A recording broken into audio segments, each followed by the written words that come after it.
We are researching about Robert E. Lee's life. Robert E. Lee was born on January 19, 1807, in the Stratford Hall of Westmoreland County, Virginia. He died on October 12, 1870, in Lexington, Virginia. Robert E. Lee was a U.S. Army officer from 1829 to 1861, a Confederate general from 1861 to 1865, and a college president from 1865 to 1870.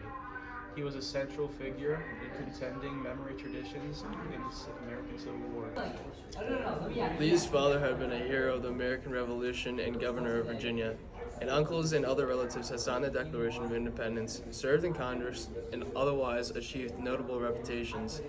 When Lee was at age of 6, his father moved to the West Indies and never returned, leaving the family in financially straitened circumstances. More than a decade and a half passed before Lee saw a battlefield. Promotions to first lieutenant, September 21st, 1836, and as a captain, July 7th, 1838, punctuated his peacetime engineering service. Action. The couple would share a 39-year marriage that produced 4 daughters and 3 sons. In December 1856, he ruminated a considerable length to his wife on the topic, slavery as an institution. He wrote, "Is a moral and political evil in any country. It is useless to expatiate on its disadvantages." But he also believed slavery a greater evil to white than to black race.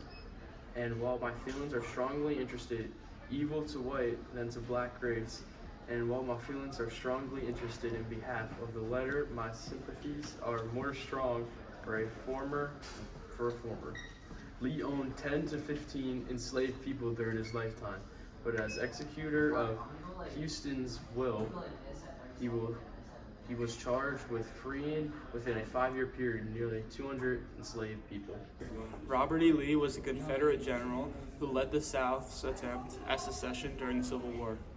He challenged Union forces during the war's bloodiest battles, including Antietam and Gettysburg, before surrendering to Union General Ulysses S. Grant in 1865 at the Appomattox Courthouse in Virginia, marking the end of a devastating conflict that nearly split the United States in half. With little money for his education, Lee went to the U.S. Military Academy at West Point for military education.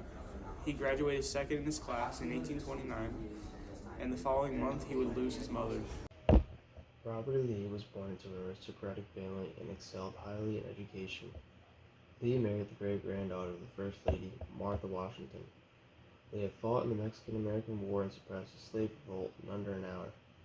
Lee declined the offer of Union leadership post to fight with his homeland during the Civil War. After the war, Lee had became the president of Washington College. Lee had never been pardoned after fighting against the U.S. Army, and Lee's family home before the war had been converted into Arlington National Cemetery.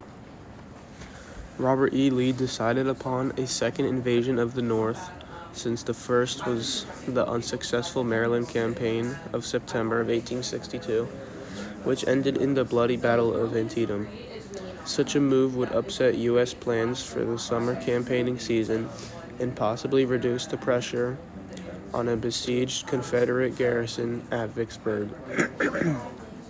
The invasion would allow the Confederates to live off the bounty of the rich northern farms, while giving war-ravaged Virginia a much-needed rest. In addition, Lee's 72,000-man army could threaten Philadelphia, Baltimore, and Washington, and possibly strengthen the growing peace movement in the North. Robert E. Lee led his army on a torturous retreat back to Virginia. Between 46 and 51,000 soldiers from both armies were casualties in the 3-day battle, the most costly in U.S. history. Although Lee had fought against the U.S. Army, he regretted his military decisions every day since he was at war. Lee was devastated, and he was never able to give a candid assessment of his own role in the war, where he was wrong or could have done things differently, because it was too overwhelming as a leader. The charge at Gettysburg was repulsed by Union rifle and artillery fire, at great loss to the Confederate Army. Lee led his army on a treacherous retreat back to Virginia. Between 46,000 and 51,000 soldiers from both armies were casualties in the three-day battle, the most costly in the U.S. history. Although Lee had fought against the U.S. Army, he regretted his military decisions every day since he was at war. Lee was devastated. He was never able to give a candid assessment of his own role in the war, where he was wrong or could have done things differently because it was too overwhelming as a leader. Robert E. Lee is the fourth child born to Colonial Harry and Ann Lee, prominent members of the Virginia aristocracy. His mother, Anne Hill Carter, descends from one of the wealthiest families in Virginia, and his father, Henry Lee, had served as the governor of Virginia and earned the respect and friendship of President George Washington as a commander during the American Revolution. Robert E. Lee is the fourth child born to Colonial Harry and Ann Lee, prominent members of the Virginia aristocracy. His mother, Anne Hill Carter, descends from one of the wealthiest families in Virginia, and his father, Henry Lee, had served as the governor of Virginia and earned the respect and friendship of President George Washington as a commander during the American Revolution.